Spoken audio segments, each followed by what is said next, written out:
Municipal Health Office sa Manolo Fortich gika-alarma ang taas nga ihap sa teenage pregnancy sa lungsod. Nidangat ang 16 anyos nga si Inday dili niya tinuod nga pangalan sa Barangay Maluco Covered Court aron maminaw sa gipahigayong lecture on teenage pregnancy, family planning, breastfeeding ug safe motherhood Marso 8 sa buntag. Upat ka bulan nang nagsabak si Inday sa iyang una nga anak ug admitado kini nga wala siya'y hanaw sa ubang impormasyon kalabot sa pagmabdo sila bina nga dili pahingkod ang iyang pangidaron.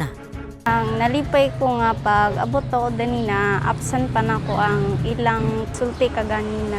Nagpasalamat sa food ko nga, nakabalo ko nga, dili di maayo ang kuan, magpataka lang og kuan sa nana nga mga tambal.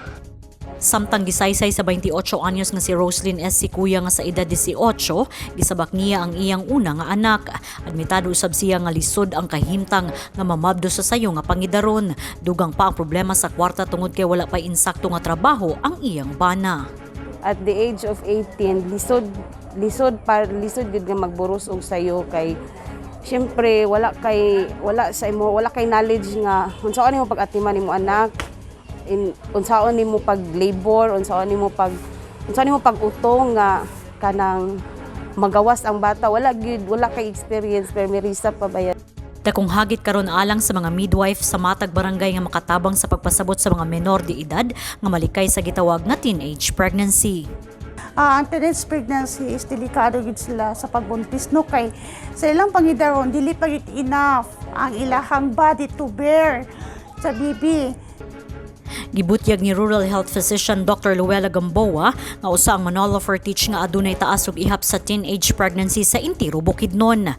Base sa datos, tuig 2021 ni kabat sa 543 ang ihap sa teenage pregnancy sa lungsod, samtang 256 ang ihap sa teenage pregnancy pag-abot sa tuig 2022.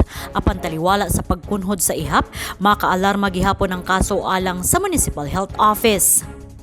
Ang teenage pregnancy, isa gyud na siya sa kaproblema na bantayan nato pag kanang labay sa pandemic. Karon, January pa lang tanan natay 20 ka mga teenage pregnancy moms. Ang kanang na-focus namo sa MHO ang pag kanang IEC, pagstorya sa mga kabatanunan kung unsa ang teenage pregnancy.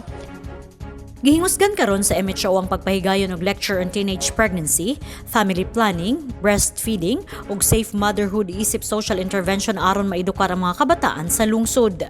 Andam usab kanunay ang teen center sa lungsod sa paghatag og giya o counseling sa mga menor de edad aron malikay sa teenage pregnancy. Abiso usab sa MHO ngadto sa mga ginikanan nga kanunay bantayan og giyahan ang mga anak. Myra Madronero, Barog, Manolo Fortich.